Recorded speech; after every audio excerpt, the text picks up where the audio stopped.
The setting is the where and when of your story. It's the background upon which your action occurs. Now, the most simple way to think about setting is that you have to use descriptive details to paint a picture of the setting for your reader. That way your audience can visualize where your characters are and bring the story to life in their mind.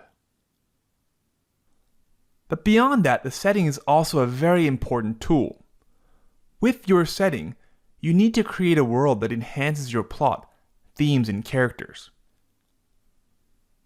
If you simply create a rich world, but that world doesn't really connect with your story, then you've wasted a chance to make your story more engaging and compelling for your audience.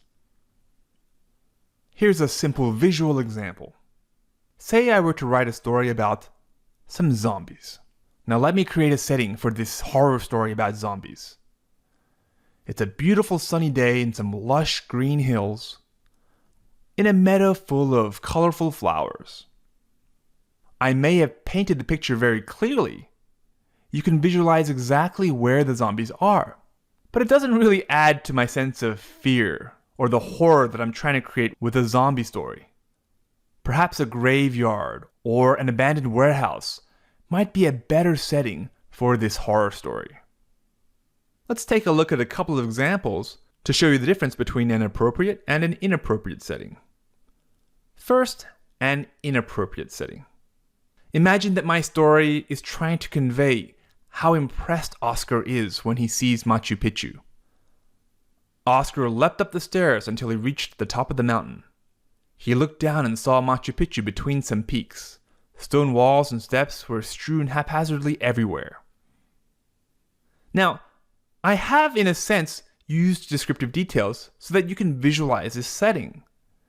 He's climbed these stairs, he can see the city between some mountains, and there's stone everywhere.